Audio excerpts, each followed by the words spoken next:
Hello everyone, সবাই কেমন আছেন? আশা করি সবাই ভালো আছেন, আমিও ভালো আছি মোটামুটি। আমি এখানে ফ্রেশ হয়ে বিছনাটা ঝাড়ছি। আজকে উঠেছি একটু লেট করে ঘুম থেকে।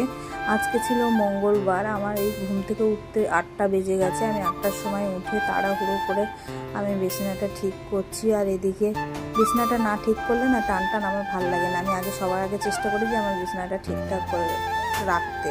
সব মেয়েরাই চায় যে বিছানাটা আগে ঠিকঠাক করে গুছিয়ে টান টান করে রাখতে। যাই হোক, আমার বিছানাটা ঠিক হয়ে গেছে। এখানে জামা কাপড়গুলো সব ভাঁজ করছি।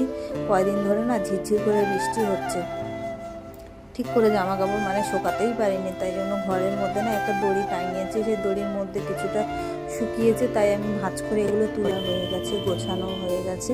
আর এদিকে আমার চা হয়ে গেছে। চা খাবো মা মেয়ে মিলে, একজন খায় একজন খায় না। একজন খেতে পছন্দই করে না চা, আর ও বিস্কুট খাবে। আর এখানে দেখছিলাম আখের রস যাচ্ছে, তো বেলার দিকে আমি আখের রস খেলাম।